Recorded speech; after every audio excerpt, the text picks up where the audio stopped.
We're parents, teachers, and educators, and like you, we're passionate about restoring our culture for Christ.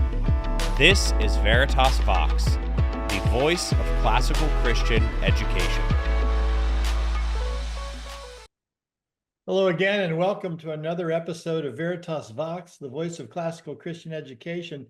Today, again, we have as our guest Dr. Bob Cannon, the headmaster of our online school, Veritas Scholars Academy. Bob, welcome. Thanks, Marlon.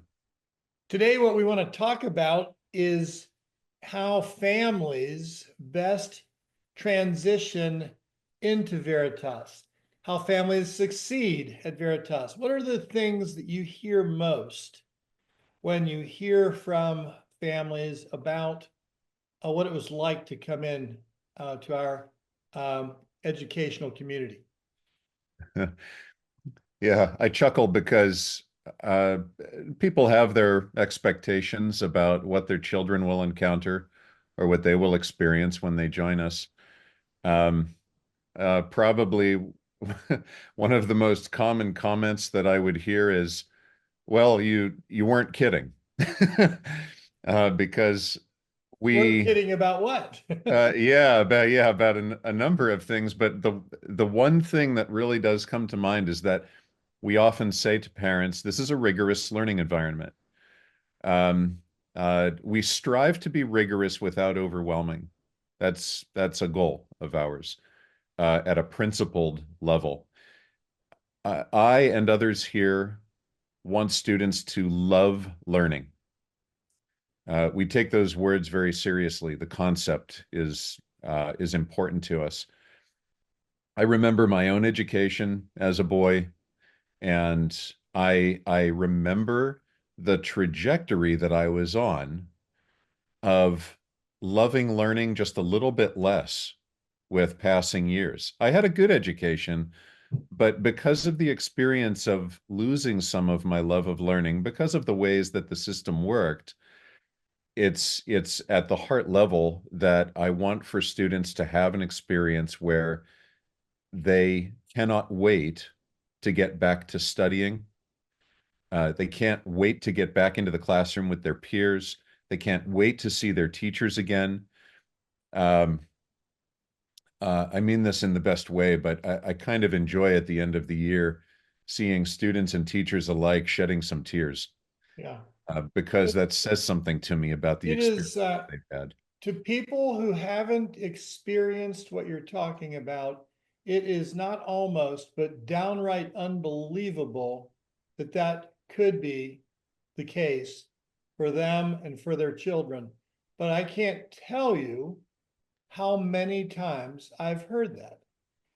It's every year I hear it, and it's been going on for decades, where people are lamenting the fact, students and teachers are lamenting the fact that the school year is over, that they love what they do. But it is a true statement that we are more rigorous than most, and that has two factors to it. One is there's more work during the school day, during the school year, than in many places. And the starting point for people coming in from grades after, say, fourth or fifth grade is probably ahead of where they've been. Now, we've been very successful at helping get students up to speed. What does that look like in many instances? You've been involved, as is my wife Laurie with you, been involved in helping to set up programs for students to get up to speed. But what does that look like? Yeah, two of the principal things that come to mind are, first of all, our teachers are extraordinary at coming alongside students and making them feel welcome in a class where it may be the first encounter that the student has had with Veritas.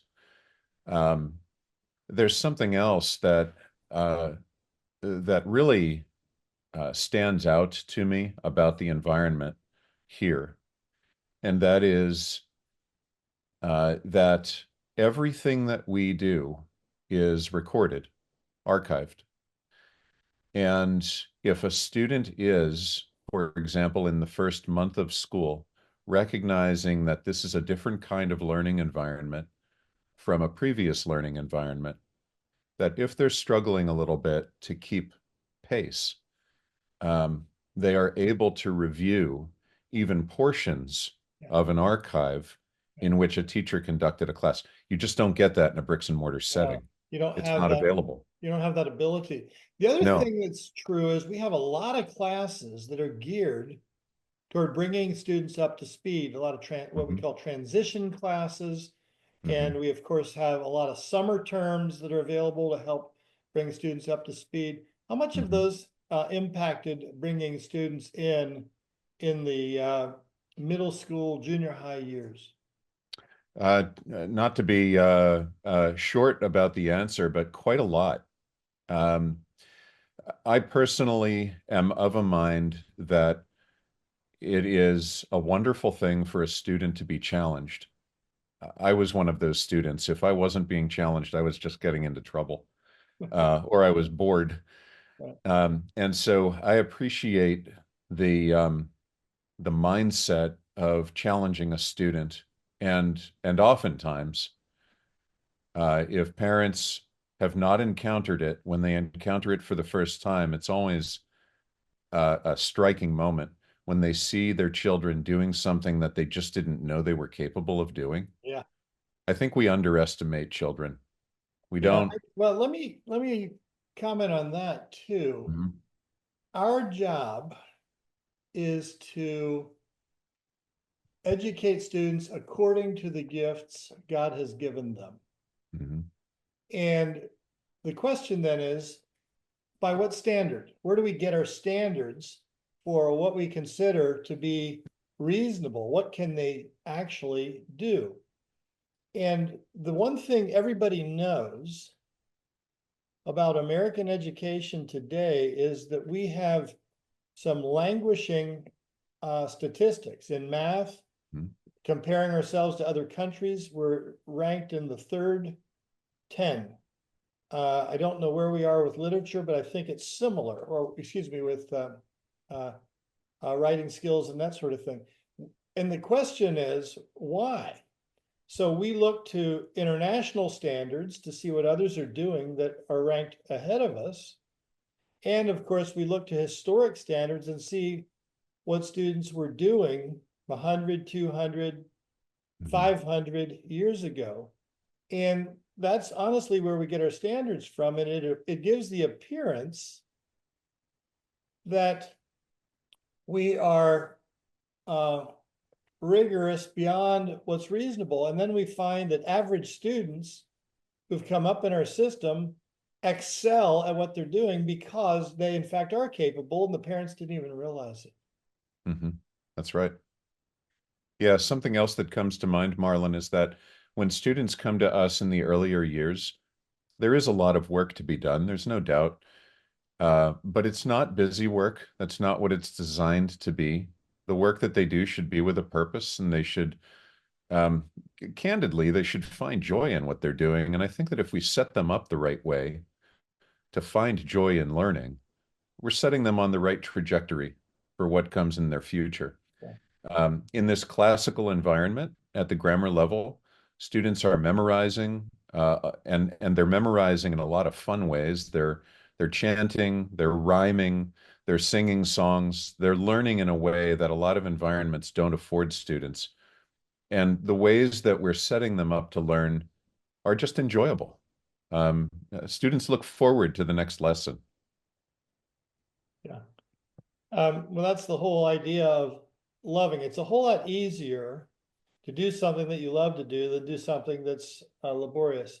I remember when it came to history, as an example, I really never liked history in my K-12 education, and I didn't like it much more in Neither did I. college.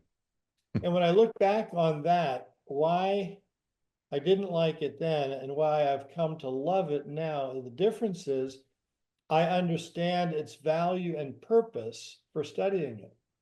Mhm. When I was studying history and let's say the Middle Ages and the feudal period and that sort of thing, I learned about the different roles that people had, but didn't really have any historic context or understanding for what was important beyond that. And that didn't seem that important. If I were to ask questions about it now, I would say, why does that matter? How did it happen? Mm-hmm. And major events weren't studied. I never learned, it was so meaningless. Now I would learn from history in order to live in the present. And it's a very different purpose for doing it. Yeah, certainly. My experience was very similar to that. And I too did not like history very much. And today I find myself appreciating it because I see the relevance. Yeah. And that's what we want to set our students Yeah. up to feel. Well, some people will easily, they're listening, will easily see that working to the ability that God has given us is something that we're called to do. We hear that in Colossians, working unto the Lord. But that may not be all that we need in order to help people understand its value. Tell me some other anecdotal stories that you've heard from students and parents who, after they've graduated, gone on to college, the students, of course, that you hear them coming back and telling you why it was so worth it. Oh, yeah, I'd have a hard time picking um, from the many stories that we hear, but it's not uncommon to hear from students that they find themselves in a class surrounded by dozens or even hundreds of others, and they have some indication, whether it's feedback from a professor or it's the questions that they recognize that they're able to answer. It's the way they're able to articulate when they even ask their own questions of a professor. They feel like they're set apart. They're set apart in their collegiate environments because they're equipped with the ability to think differently from today's standard, if you will. And I pray that whenever they encounter this, and I do actually, I see this in our students, and it's really it just kind of makes me light up to think about it, that our students are not only better equipped in light of the cultural standard, but when I hear them tell those stories, whether it's from the student themselves or their parents, it's with a sense of godly humility. And that's just awesome because we're equipping them in such a way that it would be easy for them to kind of be elevated in their own minds, but that's not what I'm seeing. I just last week received a Christmas letter, as sometimes we do. This letter came to me, and it was from a family of ours, and their son had graduated not long ago, and the environment in which he found himself in, others around him. Well, I don't want to get too far down into the weeds here, but I'll briefly tell it like this. He's military, and he found himself at boot camp where he was surrounded, of course, by others, including his commanding officer and others in leadership. And he's home on break now with his family. And the story that I heard from his parents is that, and this will just strike you as a funny little detail, but when he was young, as he's being classically educated, he's being taught all kinds of good material, and all of that came out. But one of my favorite parts of the story was that he had learned how to sew at home. And all the guys around him, they had not a clue what to do when buttons were falling off their clothing. And he was the only guy who knew how to get buttons back on the clothing. It's a small example, and there were other examples, better examples that I could give. But by the time I read through this, I thought, isn't that exactly what we're setting someone up to do? They're well equipped in their minds to more than survive. They're actually thriving in an environment, no matter what the environment is they're going to. But even simple things like that, they could see that this was a young man who is there to supply when something is needed. Yeah. Um, and that's like 1/100th of the whole story, Yeah. but Well, we I just don't thought teach of a funny sewing, but detail. that's not your point.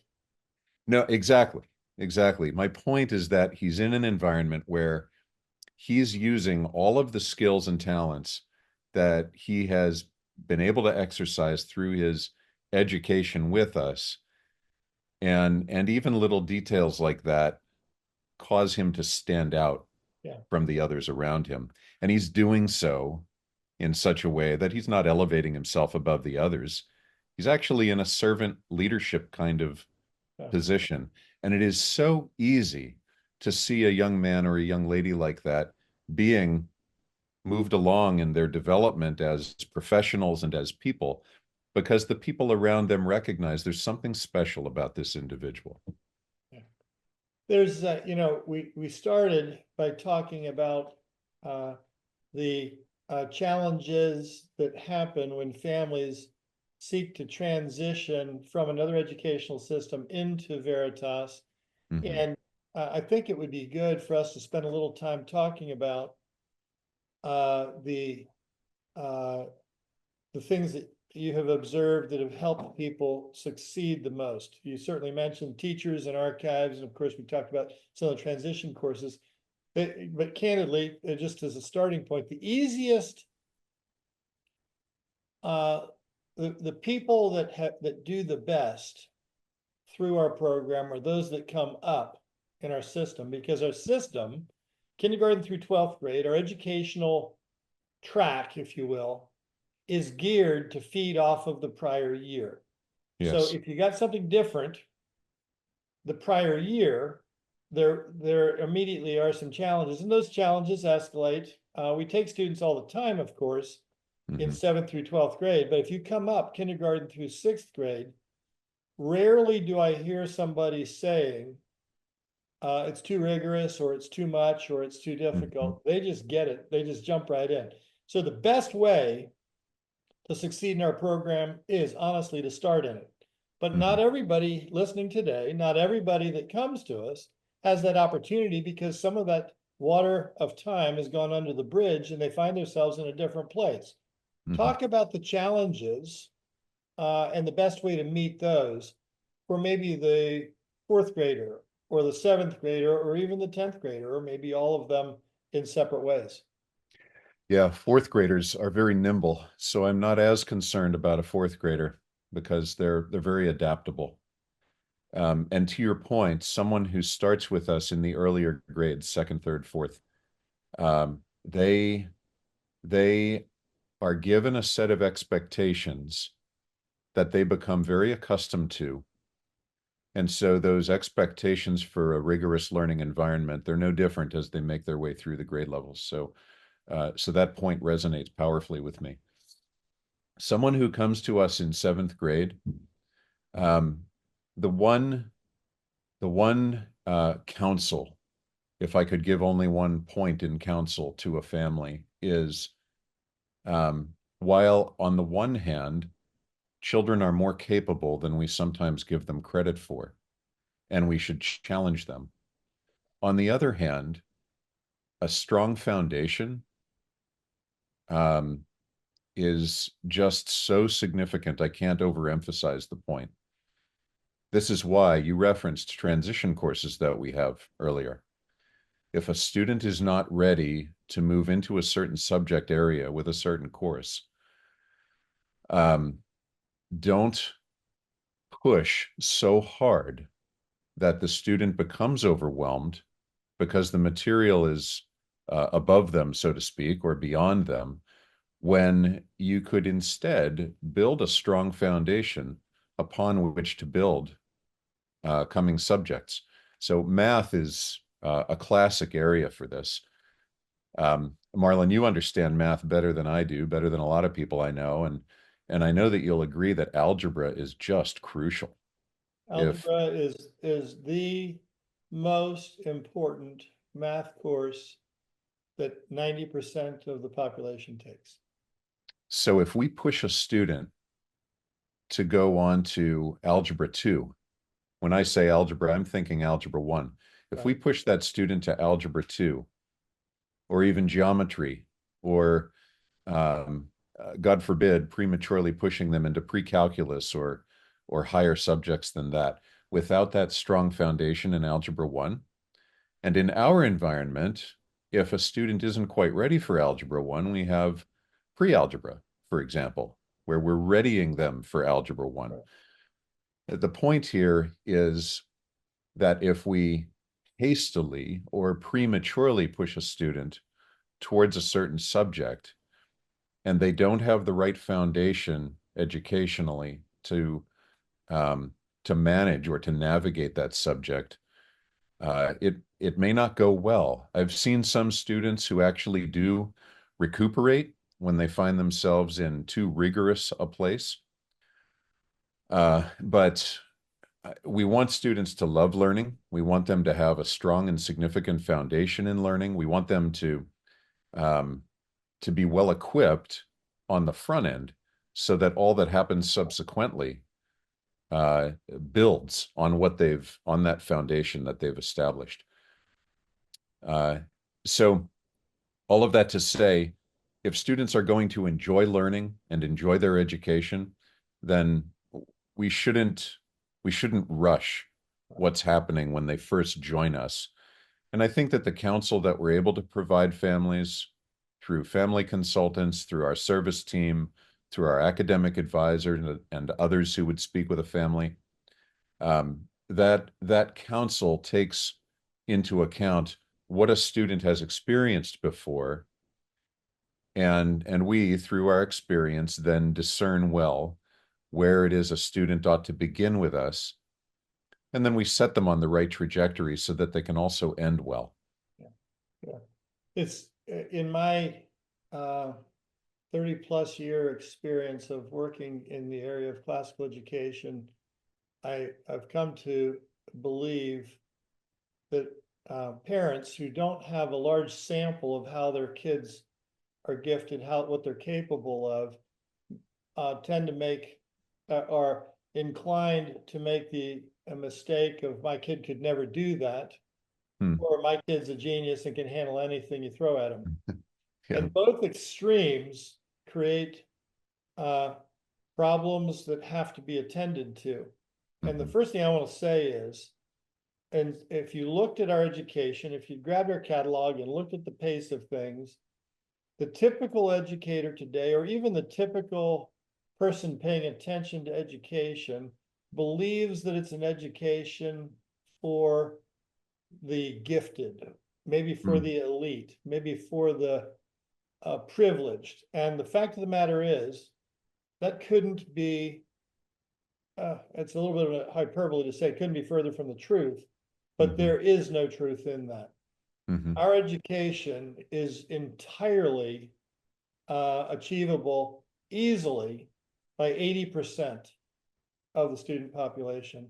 And when we make a few little adaptations, we probably get to 90 or 95%. The flip side of it is when we think that our child is a genius, sometimes we find they may be quite gifted, but there are a lot of children that are in the same way. And some of it has to do with kids coming up in the system and just being taught. And, you know, it's really fun to see what we might say an average student accomplishing phenomenal things. Yeah, no It doubt. happens every day here. And it's because we have built an environment that lets children know they can do it. They can do it.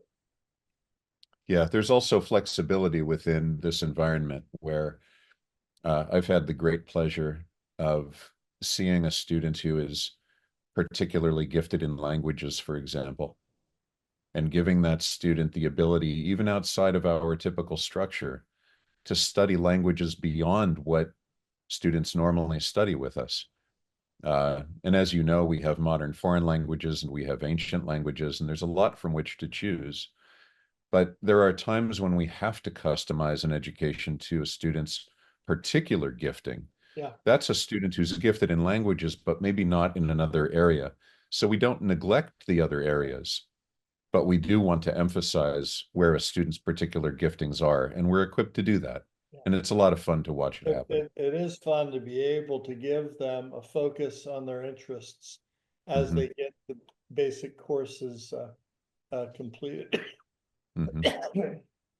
So if, let me ask the question again of, as if I'm a parent, you know, I'm not sure my children can do this. I love what I'm hearing, but I'm just not sure they could do it. How do you answer them? Yeah, from the experience that we've had, you wouldn't be the first to wonder if your children are going to be able to do this.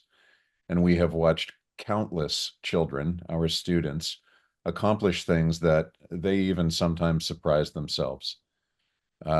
You're also, in many ways, because of the environment that we have fostered here over the years, you would find yourself surrounded by people who are not only rooting for you, but willing to, at times, bend over backwards to come alongside you and to help you and your children to succeed in this environment.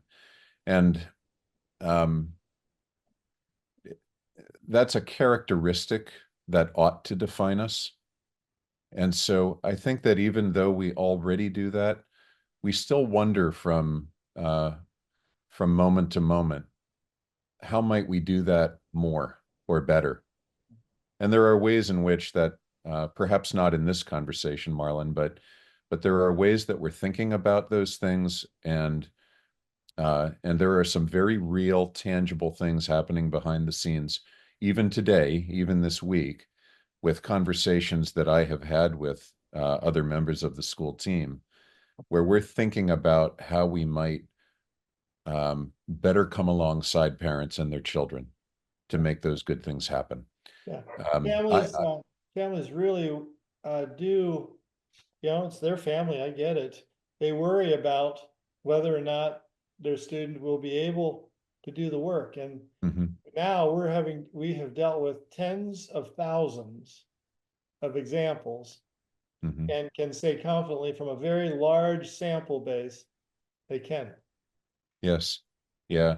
I'd be remiss if I didn't mention that, and I think we did mention them. We referenced them before, but I should say again that the group of educators that we get to work with here, our teachers who are on the front lines, as it were, working with our students, they are some of the most invested people I've ever seen in their students' lives. There's a reason why at the end of the year, they're also shedding tears. Yeah. It's not just students. Our teachers love our students. And in fact, maybe I'm showing our cards a little too much here, but when you and I and our Dean of Academics interview teacher candidates, we will often ask them what makes for a great teacher. And I think that in some way, we're looking for them to say that they, number one, love the Lord, because that's crucial. Number two, not that they love their subject, that's number three. Number two is that they love students, they Yeah. love children, they love working with learners. If that's not present, well, then they might work somewhere else. But here, they have to love their students. One of the things that always fascinates me as we look at where families come from is how many of them come from families that are already part of our community. Uh, Mhm, Overwhelmingly, that is the number one source of new people coming to us. And so mhm. I think that says something about your child can do it, and it's a place that you will value highly once they're inside it. Yeah, no doubt. Yeah, that's the experience of thousands. Yeah, it sure is. Well, Bob, thank you. This is fun. Here we are um, talking about families transitioning in. And I don't know if you have any last words or not before we call it an episode. Thanks for having me again. I do enjoy these conversations, and I hope that something is taken away that's of great value to those who are listening. Uh, I I delight in seeing people join our community here. Yeah. And I know that our teachers and our academic advisors and so many others who work with families also feel that way about every encounter we have. So hope to see you in You our all classroom in the soon. classroom have made it a remarkable place and a part of a really wonderful thing that we believe God is blessing. Thanks for what you do. Yeah, thank you. Folks, thanks again for joining us on this episode of Veritas Vox, the voice of classical Christian education. We hope to see you again next time.